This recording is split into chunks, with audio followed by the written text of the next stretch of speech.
So let's start a little bit to talk about the rivers of London. When did you start this wonderful graphic novel and the novel series?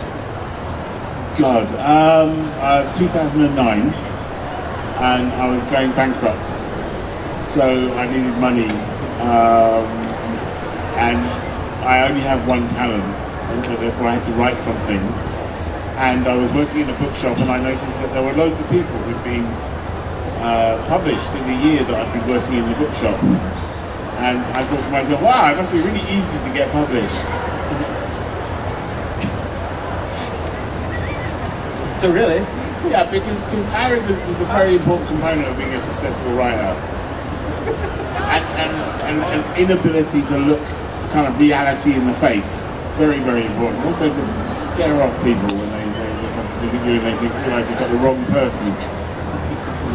Did you have a completed script then when you came up with I want to do this novel series, or did you just have an idea? No, I never work like that.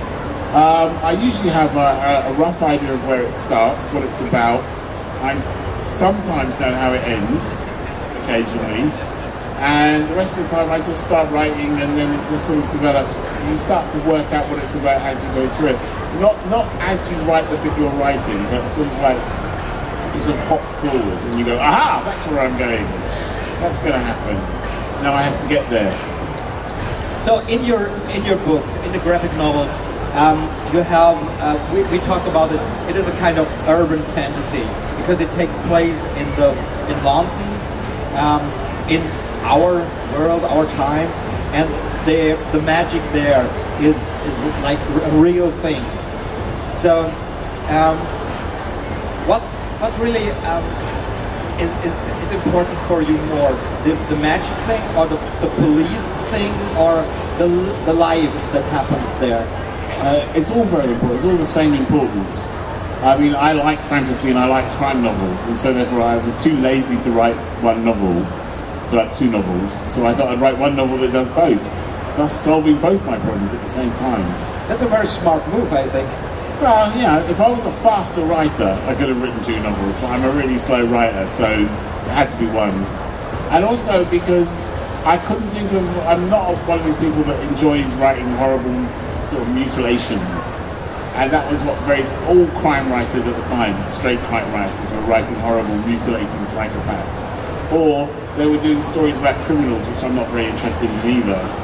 So having magic was my way of adding a layer of interest to the crime story, and having the policing was my way of adding a layer of interest to the fantasy story. So the main character there is Peter Grant. He is a police officer, now detective, or the other way. I do not know how it doesn't really work like that. Being a detective is not a promotion in the British police. Okay. It's just a different branch, so you go sideways to become a detective. So, and he is the main character. He is going to those cases where magic is involved. Yes. And he has the problem that most of the department doesn't like what he's doing. And it's not so much they don't like what he's doing; it's the fact that it's a pain. I mean, if you think about it, and you need to keep it secret, and you have magic, then you've got to put something on your form. I mean, you've got to have a form, and you've got to put down that such and such a person died, was eaten by a werewolf, right? It has to go on the form. And of course, you can't put savaged by a werewolf on the form, so you have to come with a workaround, and police don't like doing that. They don't like having to come up with weird stuff. And so therefore, also, it interferes with their clear-up rate. So that's very important when you're a police officer, is your clear-up rate. You've got to say, oh, I have a 70% clear-up rate, and then Peter turns up and you can't even admit that there was a crime. Your clear-up rate is bollocks, as they would say. So, how did you come up with the idea for Peter? How was the characterization progress here? He just sort of turned up. I was minding my own business. I mean, I needed a character. I had a kind of space for a character. And he just kind of walked in and filled that space. And that was kind of like, oh, great, all right, fine then. You could be the main character. And I wrote the first 4 pages, and you're going to have to pardon my English here, but I thought, me, that will sell. So, you know, I was stuck with it by that point, because I just knew if I wrote the whole book, I could sell it to a publisher. I didn't know it was going to sell to everybody else, I just knew it was going to sell to a publisher. But at that point, I just wanted the advance, so, you know, it's nice that everyone else bought it, but I don't want you to feel unappreciated. We were talking about that you are having the novels on the one hand and the graphic novels on the other hand, and the graphic novels give you the freedom to show more about the characters. The novels are from the side from Peter Grant, and the graphic novels take up the other characters, change the side and everything, and you get backgrounds, what is very important, I think, for the understanding of the novels in some parts. But also with the graphic novels, you get these characters you describe picturized for the first time. So usually the novel is taking place in your head. Now you have it on the table and you see all the characters. Is the Peter Grant from the graphic novels, is he the Peter Grant like you have seen it when you wrote the novels? Well, yes and no. When you think you're visualizing a character, you're actually not really visualizing a character. It's like a dream. You know that's the character, and you can say absolutely. But if someone sat you down with an artist, like a sketch artist, and made you describe them, you'd probably start getting into real trouble with their actual description of their face. We kind of have a holistic way that we process faces, and we don't always actually look at the whole face. We just at the details of the face. We just recognize the face. We're programmed to do that. It's genetically programmed into us to do that. And so therefore, he's never going to look like everyone's conception of Peter Grant, not even mine. But you have to let the artists do their work. You know, I can't draw, and so therefore there's a point where I have to step back and say, you do what you're comfortable with, because he's going to have to do 22 pages of illustrations in about a month and a half. So how's the working process then on the graphic novels? Are you talking to the artists? Yeah, you also learn what the artists are good at. So Lee Sullivan was really good at cars and animals. So we did stories with cars and animals in them, you know. That was something he was really good at, but everybody was skinny. Lee Sullivan, everybody was skinny. And then, like Baroy, everyone is kind of like it's got a very kind of Latin American feel because he's from Brazil, and you just like, it's like very, you know, and you just learn to work with what your artists are good at, because you can't fight it, you've got to work with them. And you learn to do shorthand, so after a while they know what you want, and you know what they can do, and you don't have to do great long descriptions. You just say, oh, something like this, like that one you did before, but with this, you know, and they will do it. But when you start out with an artist, you get, you know, write these incredibly detailed explanations. Plus, we work with a lot of artists who are not from Britain, so we have to send them pictures of streets and what the, you know, furniture looks like, what a British house looks like, what the front door looks like, because they just don't know. And if you leave them, you'll get America. You always get America. If you don't tell your bloke, even if the guy is from Argentina, right, when they draw, they will draw you America, because that's what all comic book artists have basically got imprinted in their heads as America. And you actually have to hit them over the head to stop them from drawing America. Well, and then you're together with one artist like Lee Sullivan, who's doing a great job on the whole thing.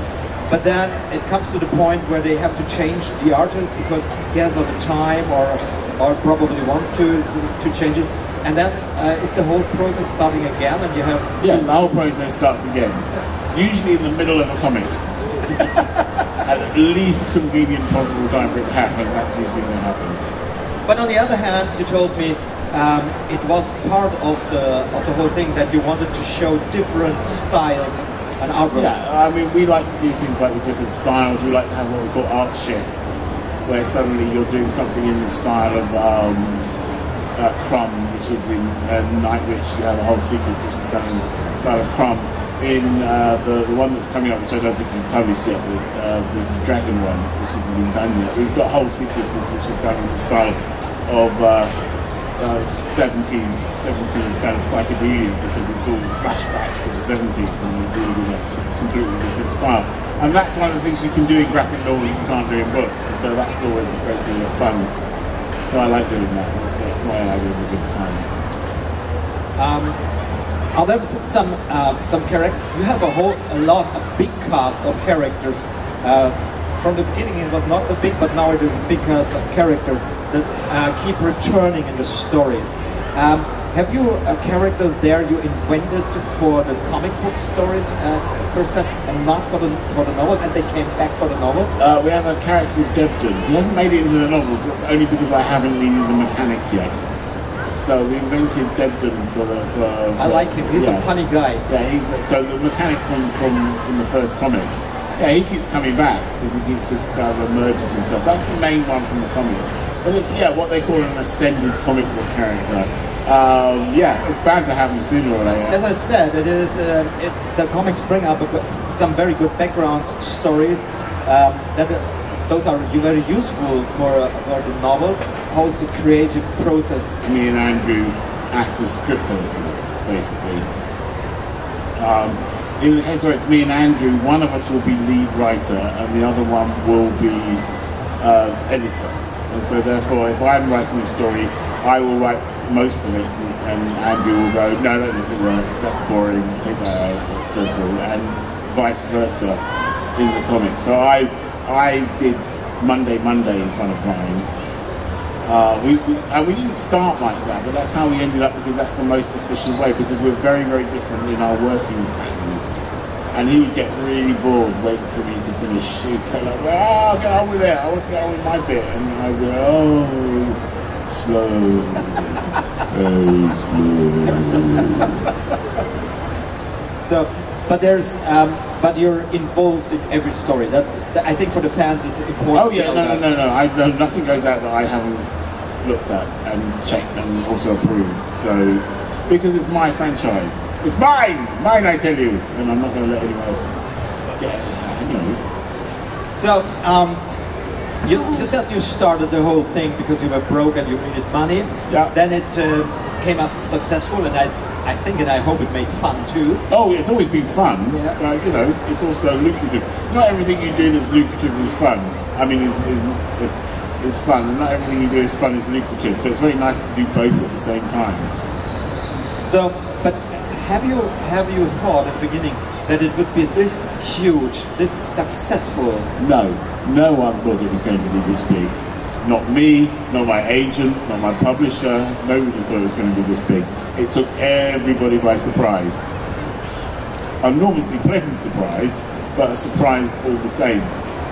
When you start a book, your publisher calculates your initial advance on how much money they're going to make in 3 years, over a 3-year period. And they gave me a certain amount of money on what they call a linked thing, so all 3-book contract, and I wasn't going to get no money, extra money from the sales until I earned out, what we call earned out, on all 3 books. And they were expecting us to do that over 3 years. They were fairly confident in 3 years. We earned out on the hardback release of the first book, and they were so like, ah! And we were like, ah! And I was like,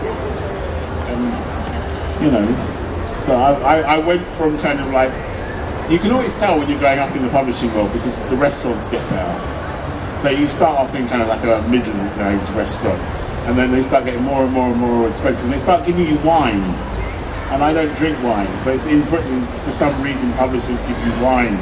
So suddenly wine would appear in my, ding dong, I open the door and like wine, which my brother-in-law really liked because I just gave the bottles to him. So he was like, and then I said, look, stop sending me wine, I don't drink. And he said, well, what do you like? I said, I like coffee.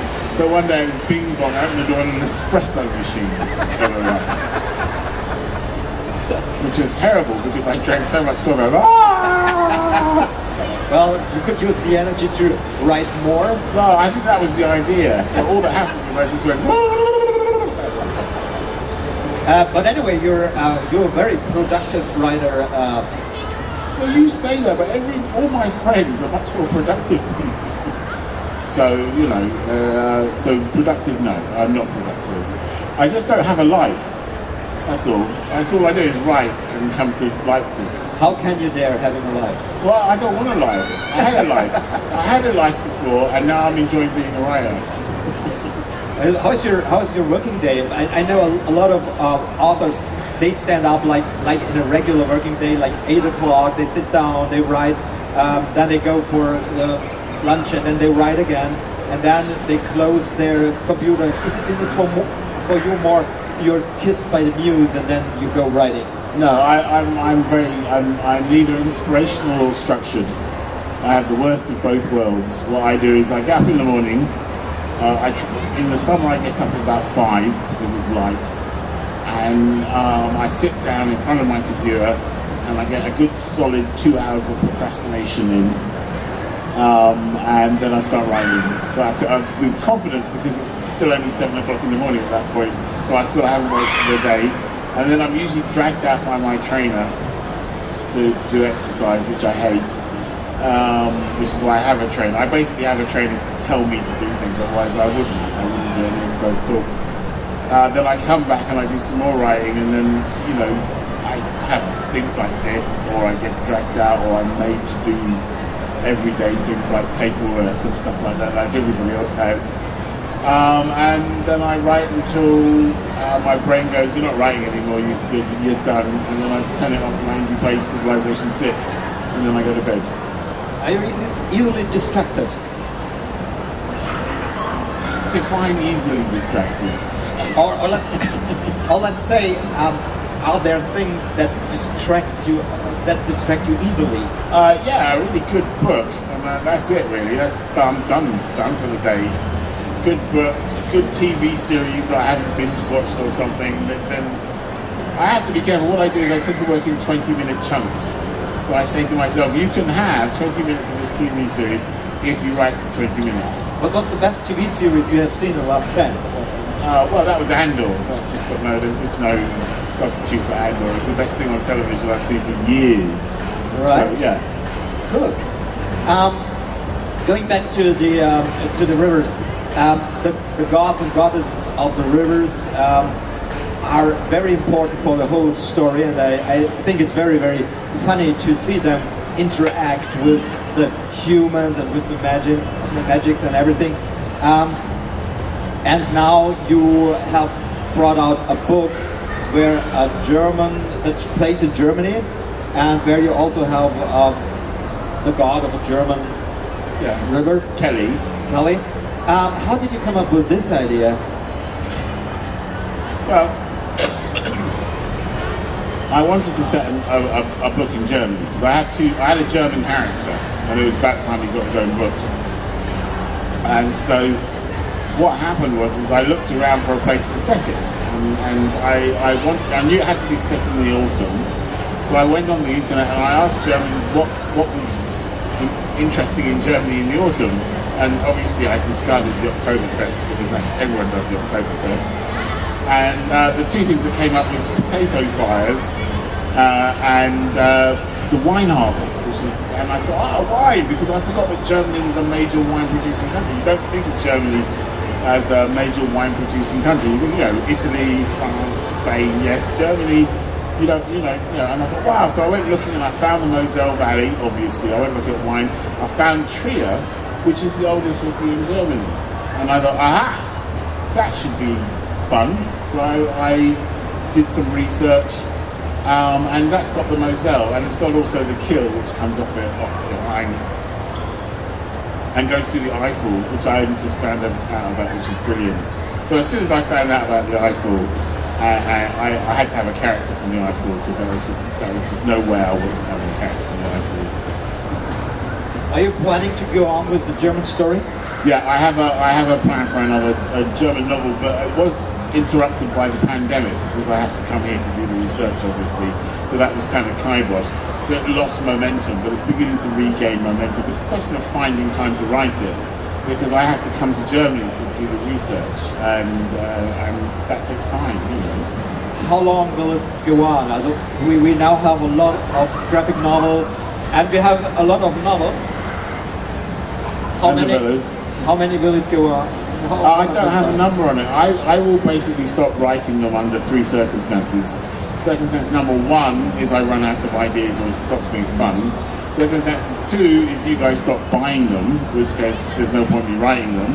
And circumstance 3, I can afford a really big yacht. I mean, an enormous sodding yacht, like, you know, an Abramovich, two helicopter, James Bond villain yacht. Would you like to write something different in between? Like, have you an idea and think? I have several projects which I would like to write. The trouble is, as I pointed out, I'm really slow. And so they develop slowly. At some point, you might see another novel pop up with my name on it, or somebody else's name on it, in case I'm embarrassed by it. But you know, I want to. Yes, I have ideas for it, but I don't have anything that's as compelling yet. When you know, Rivers of London was so compelling to me when I wrote it. I haven't got anything that's going, oh, that's going to be written right now. Get on with it. Well, I think this should be a very positive view to the future for all the audience.